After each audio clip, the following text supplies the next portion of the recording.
আওয়াজটা একটু বাড়িয়ে দেয় না? আল্লাহ আল্লাহ, আওয়াজটা একটু বাইরে যায়। তো এই যে বিষয় হইল, তোমরা শুনে নাও, বাম দুধের 2 আঙ্গুল বরাবর আল্লাহ শেষ করতে আল্লাহ আল্লাহ আল্লাহ আল্লাহ আল্লাহ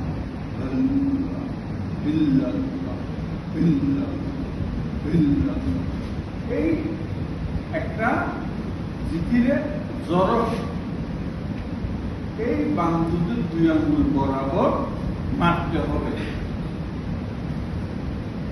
আল্লাহ আল্লাহ আল্লাহ আল্লাহ আল্লাহ।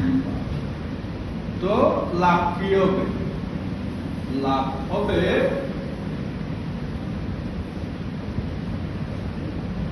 গুনাহ করতে করতে, পাপ করতে করতে, অন্যায় করতে করতে কলবে গিয়েছে, জাঙ্গার পড়ে গেছে, আর ওই কলবে আল্লাহ আল্লাহ বলে না, ওই কলবে আল্লাহ আল্লাহ বলে না।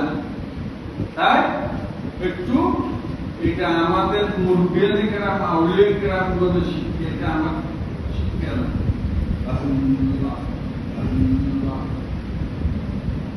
জড়ক যতই তুমি একটু আওয়াজ দিয়ে দিয়ে কলবে মারবা, ততই তোমার কলবে জাগার যেগুলি ধরে গেছে এই জিকিরের আওয়াজে, জিকিরের জড়কের সাথে সাথে আস্তে আস্তে আস্তে আস্তে আস্তে আস্তে আস্তে আস্তে ওই জায়গাগুলি কি হবে? সরে যাবে। তো একদিনে সরবে না, আস্তে আস্তে সরবে। তো ওই জিকির যখন তুমি করবা প্রতিদিন, ওই জিকির করার পরে এইদিকে কলবের থেকে জায়গা যত পরিষ্কার হতে থাকবে, এত তোমার মধ্যে আল্লাহ পাকের দয়া রহমত হতে থাকবে।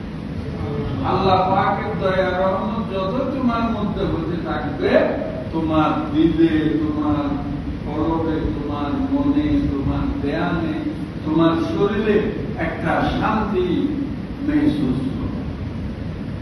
তো তুমি যত এই জিকির করতে থাকবা, তত এটা বাড়তে থাকবে। এই হল যেদিন কলব থেকে পুরা জায়গাটা সরে যাবে, সেদিন তোমার ওই কলবে আল্লাহ আল্লাহ জিকির শুরু হয়ে যাবে।